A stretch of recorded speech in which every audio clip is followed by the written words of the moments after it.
Celá rodina, hele. Ježiš, ty se na mě ale rychlí. Ale poznali se, no. No. No a oni to ty mámy, oni si teda úžasně hrajou, jako jo.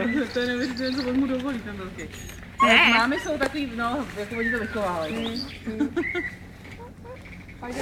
My stateční po těch pejsků, jak jsi byl Já tam si říkám, přijel. jaký náš bude tak mít, jsme- že mně přijde, že máš pičatější. A teď koukám na Máju, ona má kulatější. No my budeme tak mít, namíchalo. my máme asi po tátovi. Jo, to je sranda.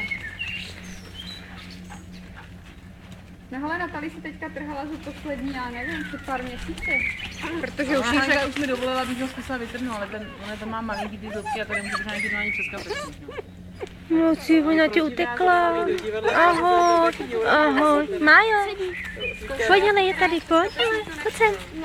Májo. Tak si určitě říká jíst na ložím a Já se zeptám Natalie, jak to dělala. Ahoj, ty jsi krásný kluk. Ale já mám pocit, že se nakonec nemuseli jít. Přijde, že ten by je možná mohl mít nahoru. No, to říkám, možná je bude mít takový šišatý, jedno tak a jedno tak. Abych je mohla pustit všechny dohromady, víš, ale... No, mohli bychom, no. Tak pojďte. Pojď. Eli, pojď. Hele, bude tady Berry, pojď.